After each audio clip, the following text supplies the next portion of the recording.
Welcome to Mission SONlight from the Southern Asia Pacific Division. Today, our media missionaries will share the story of Sati, who lives in Cambodia. Sati's father died when he was 1 year old. His mother left Cambodia at that time because she had no income and went to Thailand, where she lived for 11 years.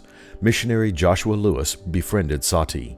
Sati was abandoned, and his uncle, his father's brother, took him in, but he had his own children, and his wife didn't like another mouth to feed in the house. So Sati was always looked down on, and he was hungry and eating food that fell from the table. When Sati was 12 years old, his mom came back from Thailand with another husband and kids. And her husband didn't want Sati around because he didn't want his inheritance for his kids to be mixed up with a son that wasn't his. So when his mom came back, she didn't even call for Sati to come. But his relatives that Sati was living with found out that his mom was in the country and sent him to her. Sati's mother lived in a Muslim village. Although Sati had been raised as a Buddhist in his uncle's home, now he would have to live in a new environment. There was an old mosque with tall roof, and sometimes he would be the only one there for prayers 5 times a day, but he went even if he was the only one there. He started a YouTube channel where he was reciting the Quran for people to hear and to memorize the Quran. And he became the most devout Muslim in his village. Although Sati didn't know who God was, he prayed every night for a family who would love him. After Josh left Cambodia, other missionary families adopted Sati as part of their families. They included him in daily worships, family vacations, and more. Sati experienced what a Christian family was like. The kindness and respect touched his heart. Bo Hutchison, the Adventist Frontier Mission nurse, brought Sati with him to house calls. And Sati got to see Bo caring for people, because in Cambodia, often the poor people in medical situations are not cared for well, because the doctors don't have a budget for it, and because the doctors are hoping that they'll get some money on the side. And often the poor people, especially the Cham people, because they are a minority, they get looked down on. And Sati had never seen anyone care for people like Bo had, and it touched his heart. And he told Bo that he wanted to be a doctor so he could help his people also.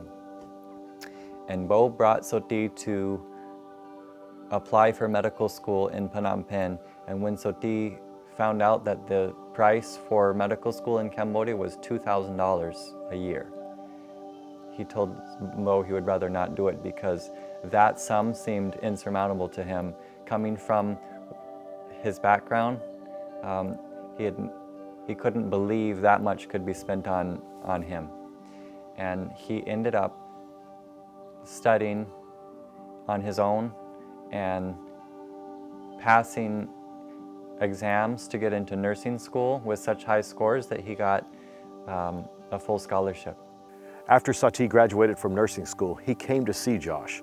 The first question Sati asked Josh was, "Can you tell me the real reason that you're here in Cambodia?" I said, "We came here looking for people that want to know who God is." And he said, "Okay, I hope you're ready because I have a lifetime of questions to ask you." And he started overflowing with questions. If a Buddhist or a Hindu doesn't know Jesus, will they be in heaven? If there's only one true God who creates the universe, and I worship him as a Muslim, and you worship him as a Christian, but I don't worship Jesus, aren't I worshiping Jesus already as a Muslim? Do I actually need to accept Jesus as God if I already worship the Creator God? Isn't it the same thing? And we studied together every day, several hours every morning. Josh was working on a small construction project and taught Sati how to use power tools for the first time. Sati was scared he'd make a mistake because previous bosses had yelled at him, but Josh reassured him that if something went wrong, they'd fix the problem. Josh's kindness impressed Sati.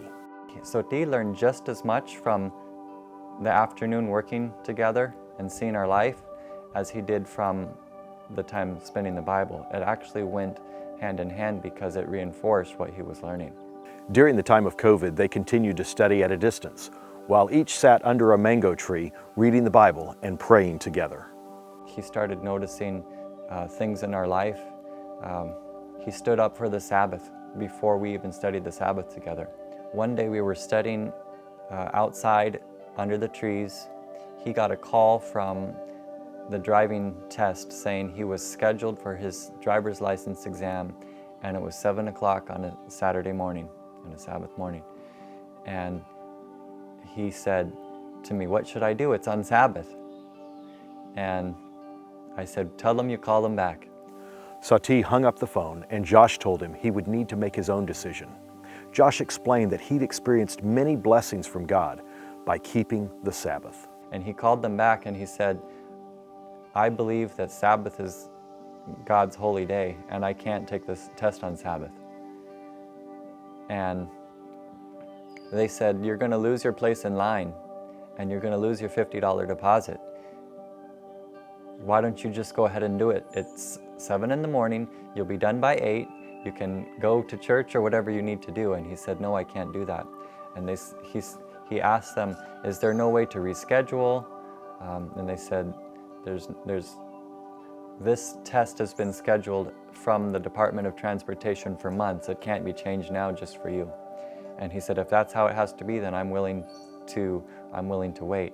And it hurt him a lot because his dream was to have a driver's license. And we have vehicles already, but I couldn't let him drive without a driver's license.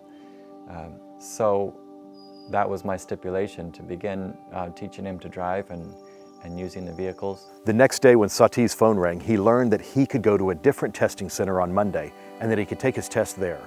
Sati's dream was to have a clinic and help his people. So I spent a long time making bricks with Sati. We make compressed earth blocks one by one in a machine.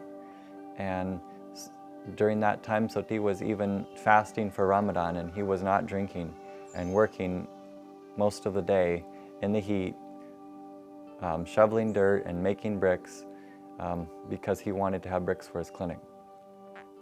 And we made a clinic on land that God provided for us miraculously in a place that Sati had researched that's 3 hours from the nearest hospital in one direction and 2.5 hours in the other direction, driving in a car. And ever since the clinic opened, Sati has been fully self-supporting. I used to give him a little stipend to help him make ends meet, but he has been, in Cambodia, a nurse is allowed to operate a clinic with 2 beds. It's not an urgent care. He's allowed to have a small clinic to help with whatever he can. And so he has a clinic registered in his own name. Today, Sati is married to Ara, and they have a son named Mohidine. I'd like to ask for your special prayer for his wife, Ahira, because she doesn't have all the background of studying and asking questions that Sati has. And Sati believes in Jesus. And he's just waiting for his wife and praying that God will soften her heart too. And the interesting thing was, when Sati moved to the Muslim area, he was behind his age group in understanding Islam. And his wife was the one that encouraged him. They were childhood friends. She was the one that encouraged him to stay in school and to get tutoring. And she actually tutored him and was one of the people that evangelized him into becoming a Muslim. And so now he's Christian and he's trying to teach her about Christ. One night while Sati was praying for Ara that God would soften her heart, she had a dream where she saw Jesus. She woke up and told Sati, "I'm not sure if it was a dream because it felt so real. I saw a man in white only for a few minutes. Muslims have been taught for years that Jesus was only a prophet. Many times it is through dreams that their hearts are softened toward Jesus." Joshua and Sati pray that Ara will continue to have dreams about Jesus.